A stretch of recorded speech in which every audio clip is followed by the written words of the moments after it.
Welcome to another episode of Well, Don't Tell the Kids. I'm Janet Lee, your host, and today I'm speaking with my guest, the Reverend Canon Dana Colley Corsello. I wanted to welcome you to the podcast, Dana. Thank you, Janet. Happy to be here. Dana joins us from the nation's capital. I see that you went to high school perhaps in Colorado, but are you originally from Texas? Yeah, no, I was born and raised in Midland, Texas, and have lived all over the country, as an adult especially. So you were in Midland, Texas, and then you did you study journalism in Missouri? I did. I went to the University of Missouri in Columbia, Missouri. I was a broadcast, in the sequence of broadcast journalism. Was there any particular thing that got you interested in that? Yes. I grew up in a family that was obsessed with the Dallas Cowboys and football, and I was a quarterback of my sixth grade football team in Midland, Texas, which is a big deal. And in seventh grade learned that girls don't play football, and so my mother said, well, why don't you consider being a female sportscaster like Phyllis George? And so I, from then on, was on that track to become the next Phyllis George, but actually never worked in broadcast journalism. I ended up in magazines, and magazine publishing in particular. Your background comes in handy and broadcast journalism comes in handy in your present incarnation, but we'll get to that in a moment. I think so, yeah. Are you still a Cowboys fan? No, not at all. No, we moved to Colorado, Denver, just outside of Denver when I was in high school, and became obsessive Denver Bronco fans, of which I am still one. Yes, absolutely. Love my Broncos, as does my husband. You studied theology in New York City at General Theological Seminary. Can you unpack that a little bit, how you got from journalism to the decision to go into theology? Well, it's called a call. You know, if a clergy person does not have a call, then you need to ask them why.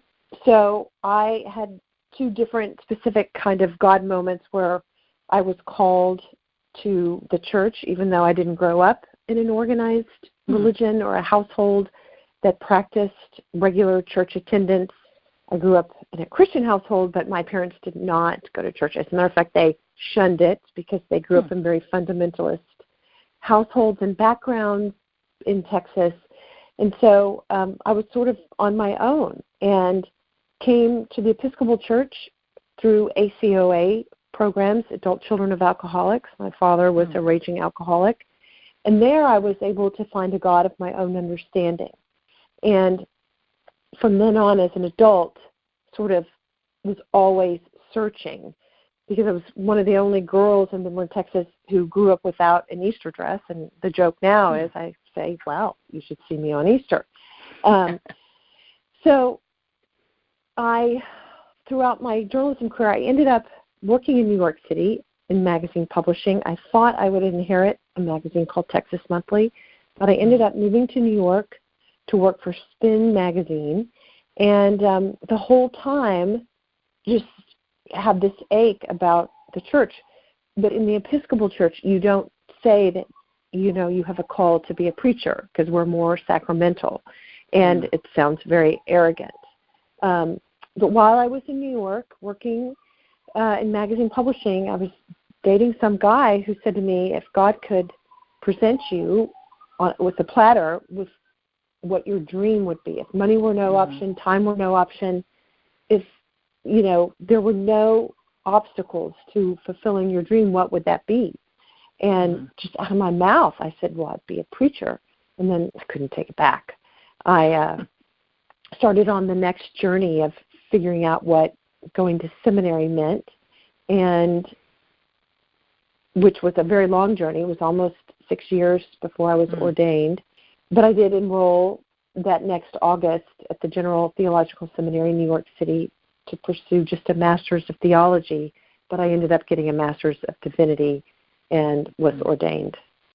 I'm just curious now, what's the difference between, is the Master's of Theology more academic than the, can you just tell me the difference? No, a Master, everyone gets but no, ordained people receive a Master of Divinity, and it's 3 years. You take general ordination exams, and it's much more in depth, and you really study everything. A Master of Theology is basically, you can get one, and it's an important degree, but you're not going to be ordained or, go too far in the church. I don't know if that makes sense, but when you ask me, the question is divinity, not theology. That's the appropriate term. Right. Spent some time in Richmond. My first call after seminary was in Tuxedo Park, New York, just up the Hudson, across from West Point, a beautiful part of New York, and I was there for 2 years. It was gorgeous, and I loved it. And then I was called to St. James's in Richmond, Virginia, and I was married by then, and my husband and I thought we would stay 2 years. I mean, we never lived in the South or that part of the country, I should say. And so we moved to Richmond and fell in love with our parish and had our 2 sons there and really had an extraordinary life. And I was the senior associate of a very large parish. And then after that, I was called to my own parish where I was the rector in San Francisco, most recently for 8 years. What was the biggest change or adjustment that you had to make going from East Coast to West Coast? In San Francisco, I mean, there are a lot of different things. One, it's not in the culture that the default is that people go to church. It just isn't. And so I was always, and my clergy colleagues, everyone was always struggling to make the church relevant and to get people in church. There's so many distractions in San Francisco and the Pacific Northwest. There's just so many beautiful things you can be doing on a Sunday that don't involve church. And it's just not part of the culture. But an easier thing, people tended to be more liberal, more theologically and politically liberal, and so you didn't have to walk a fine line of keeping 2 different constituents together, keeping more people happy. For instance, if someone was gay and they wanted their marriage blessed, it just happened. There wasn't any brouhaha over human sexuality and issues like that. So that was much easier. I guess that's part of the great diversity in our nation. That's wonderful to struggle with and to live through and to contribute to. Dana is the Canon Vicar of the National Cathedral. So how did that happen? So you're doing 8 years in San Francisco, or you didn't know it was 8 years, but you were in San Francisco, and then? So the dean of the Washington National Cathedral is Randy Hollerith, and Dean Hollerith was my rector in Richmond at St. James's. And he had said, if I get called to be the dean of the cathedral, I would love for you to come with me. From what he could discern and what he understood, my gifts could be appreciated here and might actually be needed. But he started a year before I even came. So it was a long, long discussion. I didn't know if my husband and the boys wanted to be transplanted here. And, it's a huge change to move your family across the country, especially when you live in a beautiful city such as San Francisco. But career-wise and my calling-wise, I felt that I had done what I'd set out to do in San Francisco. I was called there to rebirth a parish, a dying parish. And I had done that. And so it is Washington, D.C. after all. At least it's Washington, and, there are many opportunities on the East Coast, and it's an incredible place to do ministry here at the cathedral. So we as a family decided that this would be a good thing for all of us. The Episcopal Church has a very large vocabulary. So what do you see as the role of the vicar or the canon vicar, and how does it differ from, well, you mentioned dean, so how does that differ from some of the other ones? Well, my job as the vicar is I am, and the cathedrals have hierarchies. And of course, we're Anglican, so we're part of the Church of England. Right. And so we have hierarchies. The dean is the head priest, so to speak, of the whole cathedral. So all of us report to the dean. He is the boss. And then underneath him is the provost.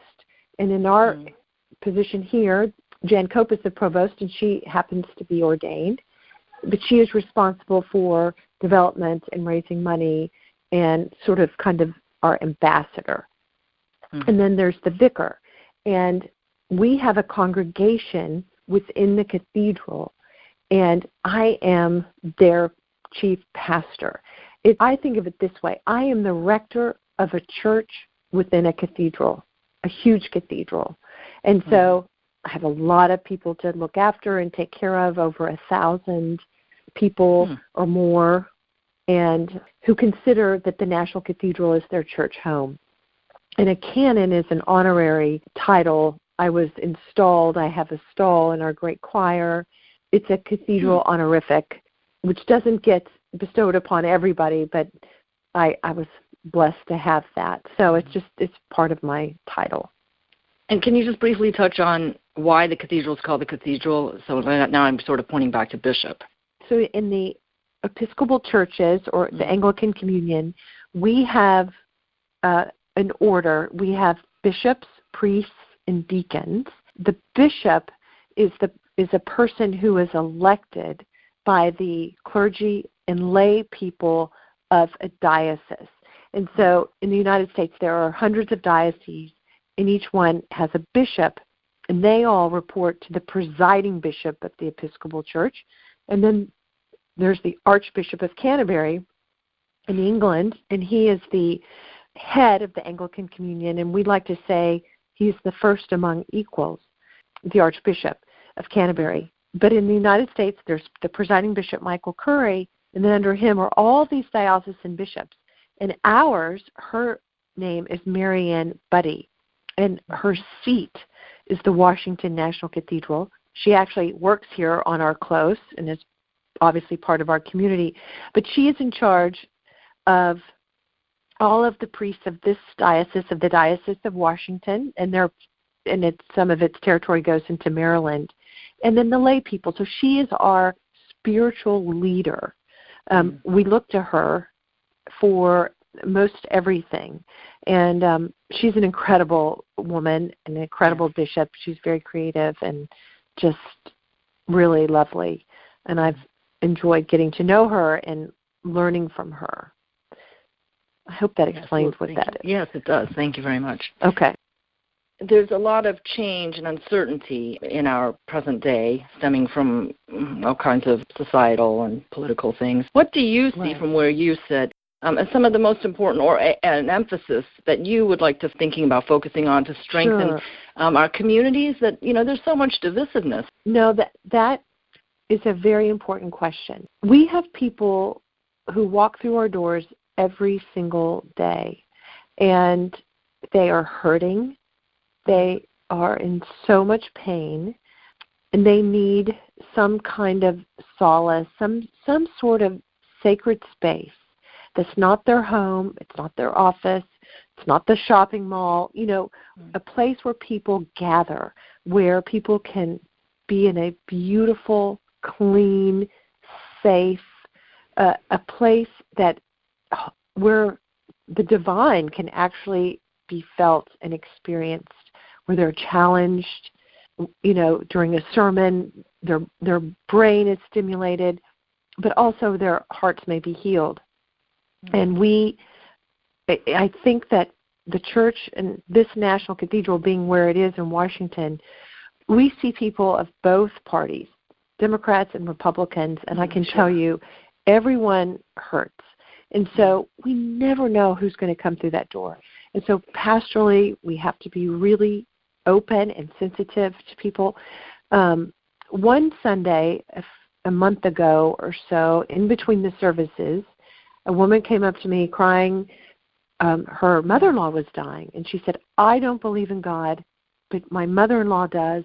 I love her, and so I came today to pray to her God. Will you pray with me? So we sat in this beautiful little chapel together with her son, and we prayed for grandmother, and she cried, and it was so lovely. And then this is just someone off the street, and then I walk out, and this woman says to me, may I please talk to you? I thought, oh my gosh, what's going on today? It is a different, and her daughter, daughter, different woman. Yeah, just within steps, and her daughter had committed suicide, 16 years old, 6 months before, and she was just having a tough day. And so we went and sat in the chapel, and she sobbed and sobbed and said, I just needed some solace. I just needed some strength today. I need to feel alive again. I need to, someone to help me with my grief. I mean, this woman has been having lots of therapy, and, she was completely traumatized by the suicide of her teenage-age daughter. But we were here for her.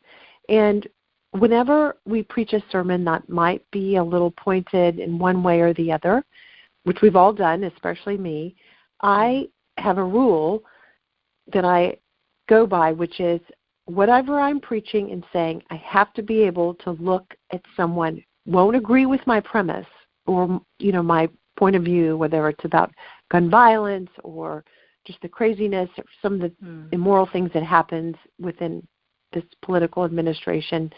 I have to be able to look a person in the eye when I give them communion who doesn't agree and feel good about looking them in the eye. I have to be able, when I say the body of Christ, the bread of heaven, I have to be able to look them in the eye with love and grace and humbleness or humility. We're not up there just pointing our fingers and blah, blah, blah, blah, blah, and this and that is horrible, and you know what I mean, spouting our own agendas.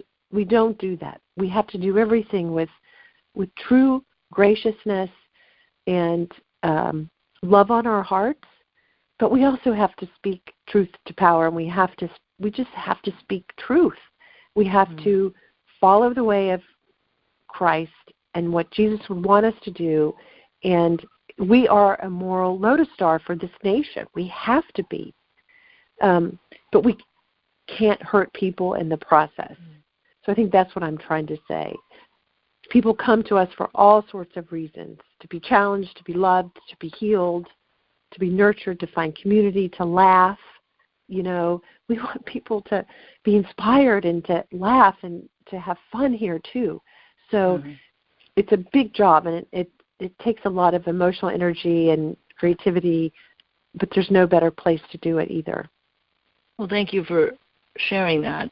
It sounds like you and everybody involved there look towards preserving or promulgating the communion above all, the communion of Christ. Absolutely, above all. yes. Right.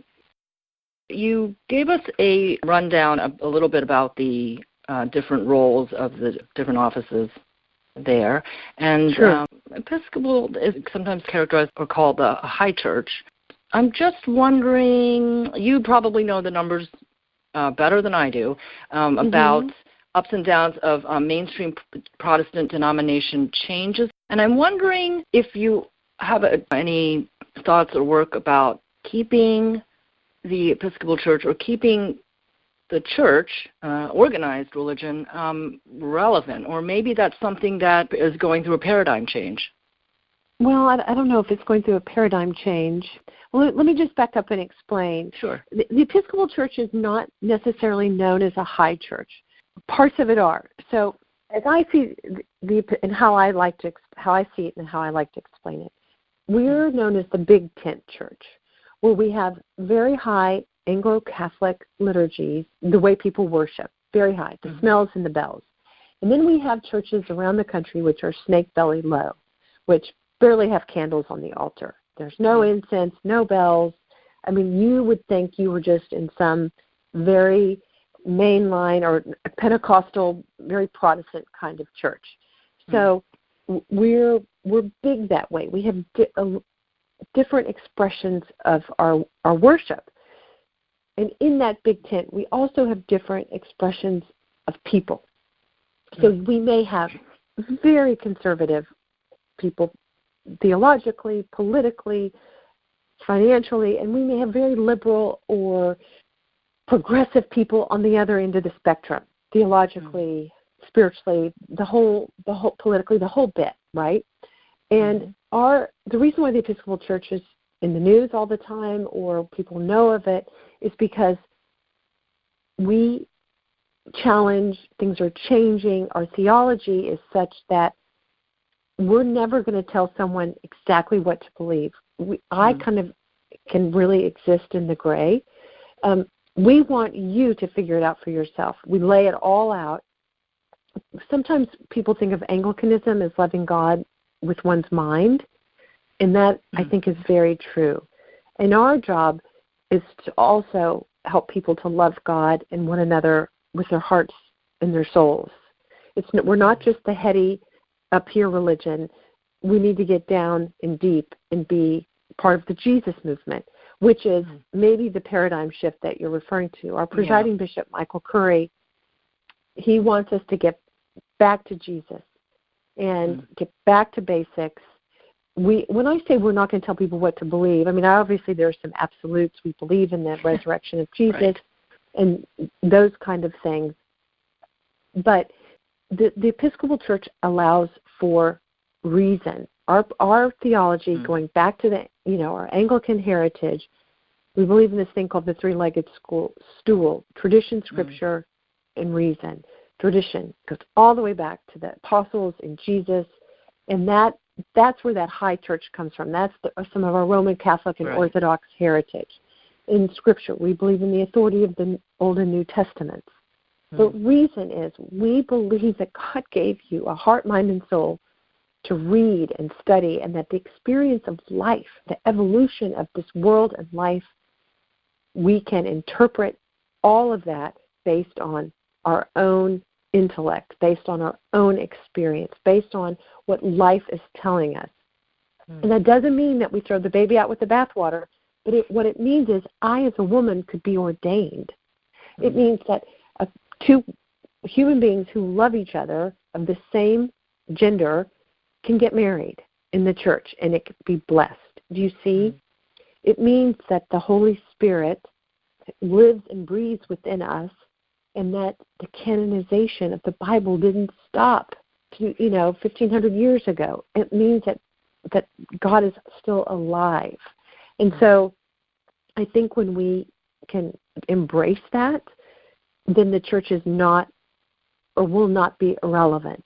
It's our job, as I see it, always to make sure that we preach relevant sermons, that we're telling stories that resonate, that are part of everyday life, part of our everyday, the way we talk, that are academic, but also speak to what's happening to, like you, Janet, right now, with you and your family and the issues you're facing. I don't think God or Jesus is ever going to go out of style. I just don't. But I think we have to be willing to express the way we teach and worship and preach in ways that remain relevant to a modern-day listener, to a modern-day hearer. But that also doesn't mean we throw out all the tradition that made all of it so beautiful. I don't know if that makes sense, but we walk a fine line of we don't want to take away all that's beautiful, all of our heritage, all that made us who we are for the sake of a 21st century listener. But at the same time, we've got to speak their language. Well, I think that's very hopeful. Thank you again for explaining or just putting that in the airwaves there. A podcast is a pretty modern vehicle here. Exactly. So I think that your willingness to, speak, to just put those energizing or positive words out there, it's another way of getting the message out. So I really appreciate that as well. Sure. I always like to leave a little some kind of touchstone for resources going forward. So if somebody wants to find out more about services or the community there, can you just direct us to the website? The website is www.cathedral.org. Our services and classes and all kinds of interesting programs are there.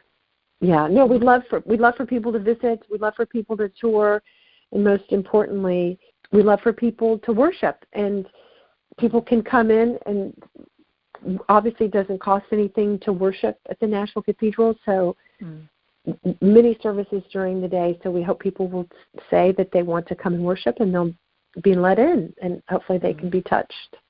There's some kind of quote or an expression about the Episcopal Church that the people hold things in tension. So opposing views is in tension. And I find that to be challenging, but also uplifting in a way, because that means that the two or more things can exist or can be thought about or held without rejecting things. So and that's did you want to exactly speak to that right. at all?